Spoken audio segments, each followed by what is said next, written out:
กชาดึงกระดาษชาดึงกระดาษจงมือลาขึ้นบายบายตามเป็นความหมายลากินตาลาก่อนพอนาน้องบังก่อนลากินตาลาที่ย้อนกลับคืนมาลิงทา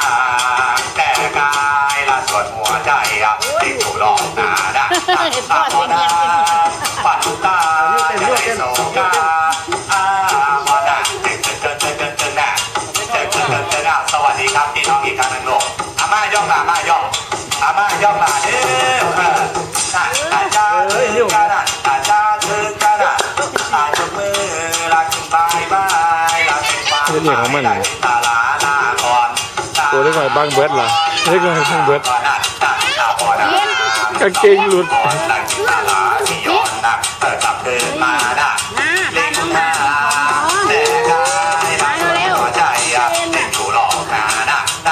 พอนะฝันตายได้โศกาวานะอาจารย์ถึงกระดาษอาจารย์ถึงกระดาษโอ้โหเปื้อนเลยแน่ยาวไปหาบุญบานเท่าดอกลูกมาเด็กอาจารย์ถึงกระดาษอาจารย์ถึงกระดาษสวัสดีจ้าพี่น้องอีกครั้งหนึ่งลูกตีลังกาโชว์ในลูกเรื่องหนังกินแล้วมาก่อหักลูกจ๋าเต่าแถมอีกทีสูงแล้วมาก่อหักเต่าเฉินหลงองค์นรักจันแถมอีกทีสูงระวังคอหักหลบไม่ดีถูกกระบี่แท้ตายลงไปเน็บจะได้ถึงเน็บลงหนาตายเราเนี่ยนางเอกถึงกระบี่แจ้งตายแล้วพี่น้องนะครับ